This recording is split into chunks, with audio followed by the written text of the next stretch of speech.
When you run a business, you have a choice. Do I do it myself? Or do I do it with a partner? While it can be appealing to have a business partner, not every business relationship thrives. Sometimes, the person you set out to make money with is more of a financial detriment than anything else. And if they don't like the way you do business, you might just end up dead.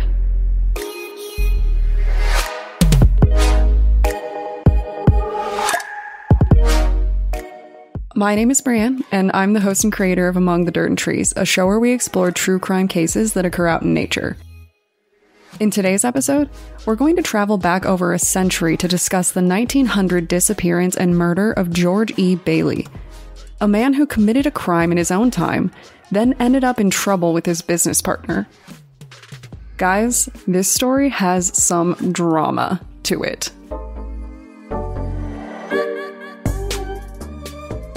As you all know, I generally try to show a fair amount of respect when we discuss cases. I believe that every murder is a tragedy, but I also believe that there's a fine line between a modern tragedy and a piece of history. In today's episode, we're going to travel back 121 years to a world that was very different from the one that we know today. And here's where I need to make a confession. If you listen to the show somewhat regularly, you probably know that I'm a writer. And being a writer, you can safely assume that I love reading. And because I'm a freaking nerd, when I am not binging fantasy novels, I am obsessing over the classics. I think that there are a lot of pretentious reasons to love classic novels, but there's one completely unflattering reason to love them. And that is the drama. I know that books are made to include certain situations because it makes them interesting, but I also think that the way that society used to operate was just different, and you get a lot of that in classic novels.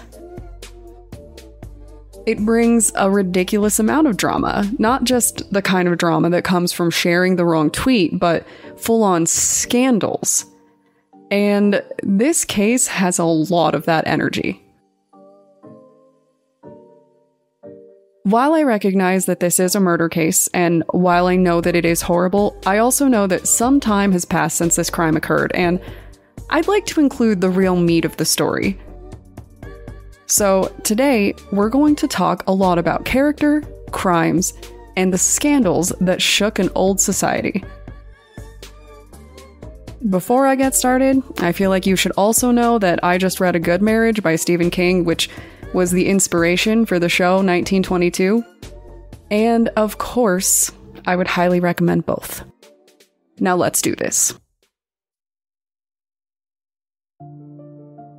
As you might expect, this case has a lot going on from start to finish. But let's start with the murder victim, George E. Bailey. George was a proper man in the 1900s. If you saw a picture of him, you would think, yes, here is a man straight out of history. He was neat, clean-cut, and committed. At least, that was what people thought. George was married to a woman that he loved, the mother of his first handful of children. But then, she suddenly died. After her death, George remarried. Though the year 1900 was not the society that we love to put in movies, there were still a lot of rules to follow. Society had expectations, and for a man like George, there was no real life without a wife and children.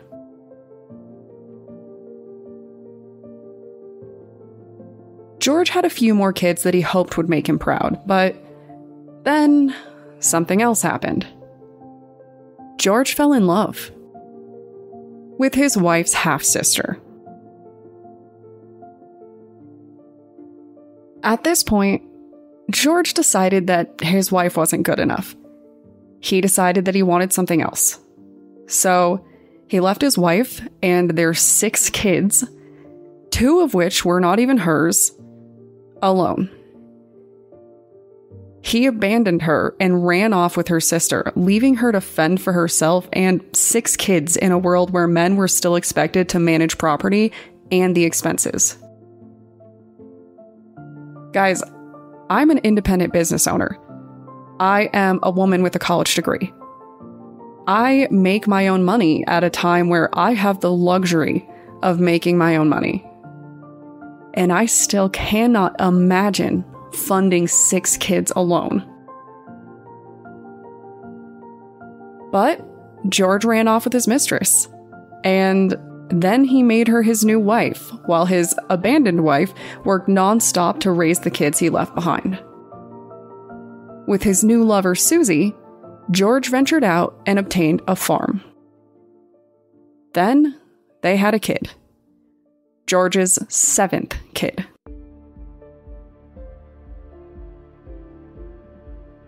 George decided that he needed to make money, so he joined forces with a partner, John Best. John was a driven man who wanted the, air quotes, best for everyone around him. Or at least that was what he sold. But in this story, nobody really is what they seem. As would be expected, John was eager to make money. He was well educated and had the skills that he needed to run a successful business. He was also one hell of a shot, which was pretty impressive back in that day. Leveraging his history in farming, he was ready to run a farm with George. And from this unity, their business was born. But it wasn't all that great. See, John had some problems that started to show themselves. Most notably, he had a severe drinking problem. John was known to get drunk and get into fights. His nature, while under the influence, was dangerous at best and catastrophic at worst. And it showed. John's problems were actually so severe that George took note of them. And then he decided to take matters into his own hands.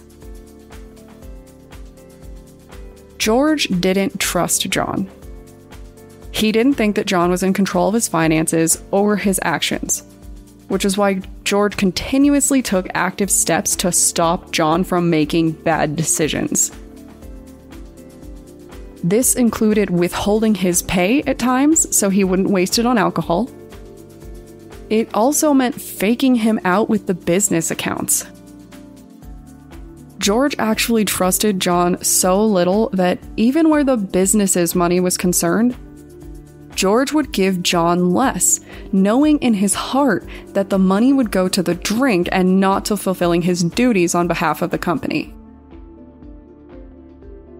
I have to assume that he thought that this was less offensive than just refusing to let him take company money at all, but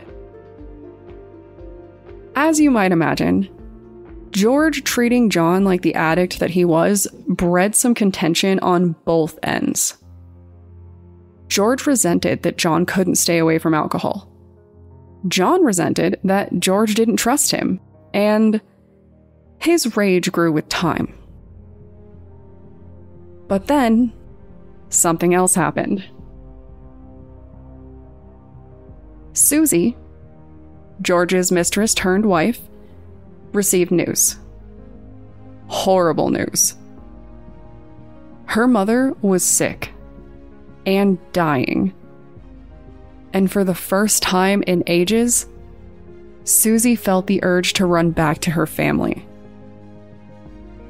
She made the decision to go home.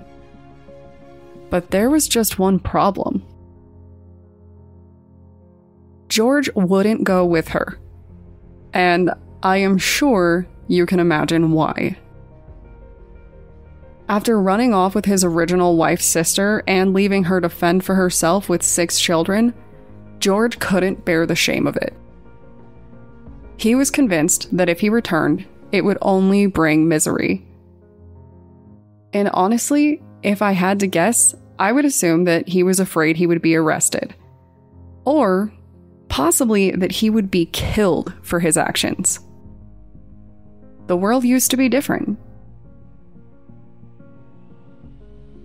But ultimately, George couldn't bring himself to return, so he sent his wife alone. And this is where everything went wrong. A couple weeks passed before anyone thought about George Bailey again. His wife was gone, and he was working. What more could there be? But then, someone got worried about George.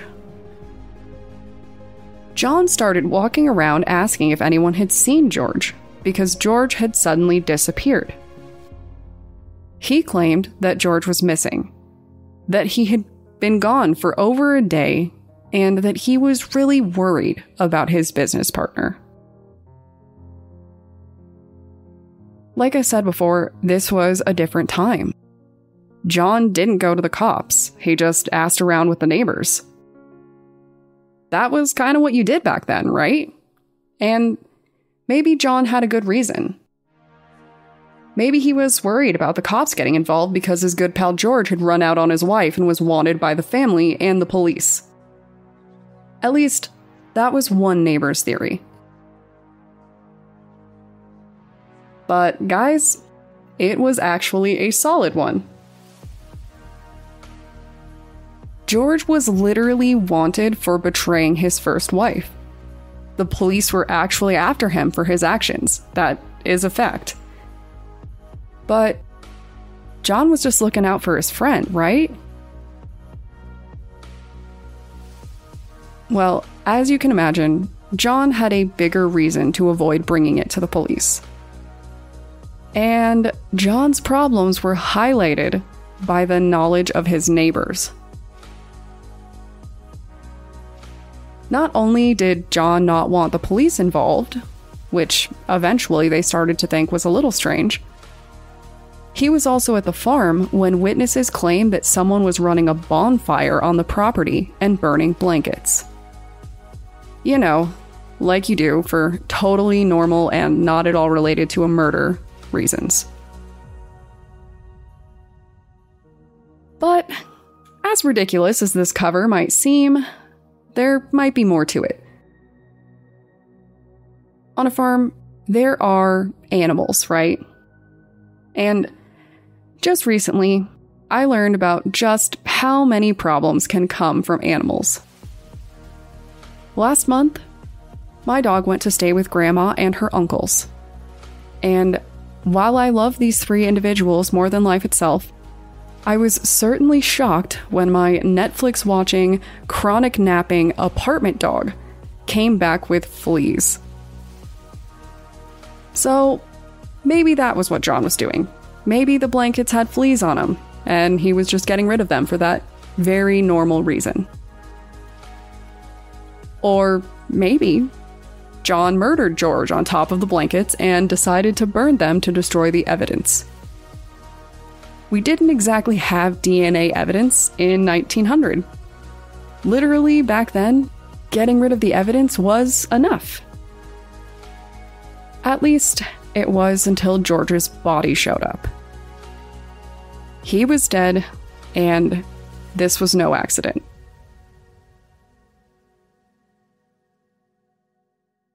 George's body wasn't in good shape, I'm going to be honest with you guys. For reference, his legs were found after they found the rest of him. He was shoved into bags that had been weighed down so they would sink in a local pond. But they still found him.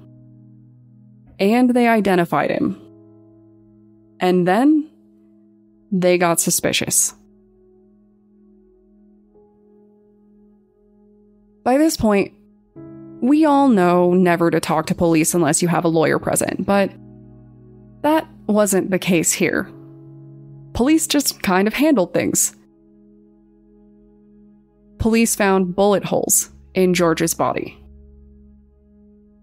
When they inspected the wounds, they determined that he was shot recently, nowhere near the time that his wife had left. he disappeared right around when John started asking for him. And he did not die a pleasant death. For obvious reasons, Susie returned, and she was all too quick to identify some new stains in her house. These new stains told a very interesting story. George was killed in his own home. And the entire neighborhood was pretty sure that they knew who did it. John was pursued extensively, and in the end, he was sentenced to death. But he wasn't just sentenced to death. He was the first man to end up in the electric chair in the state of Massachusetts. And that is how he died. It is a commonly accepted truth that George was killed by John, but honestly, I still kind of feel like no one knows. The case is focused on the story and the likelihood that John's horrible tendencies turned on his best friend. But nothing in this case seems that concrete, just likely.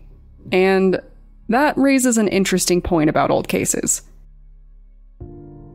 I guess I'm just glad that enough people in later cases thought to preserve DNA, even if they didn't have the tech for it to be useful. I suspect that John killed George, but I don't know. It was just kind of a different time. What I do know is that there was a man who made a lot of enemies, and the moment he was alone with a friend, he died.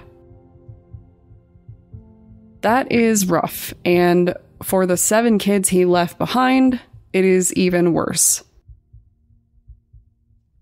As a final note on the story, his farm also burned down, so that's something.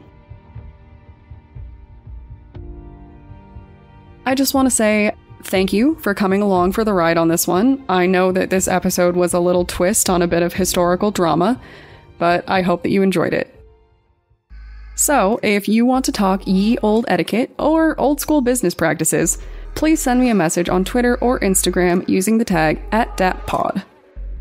Thanks, guys.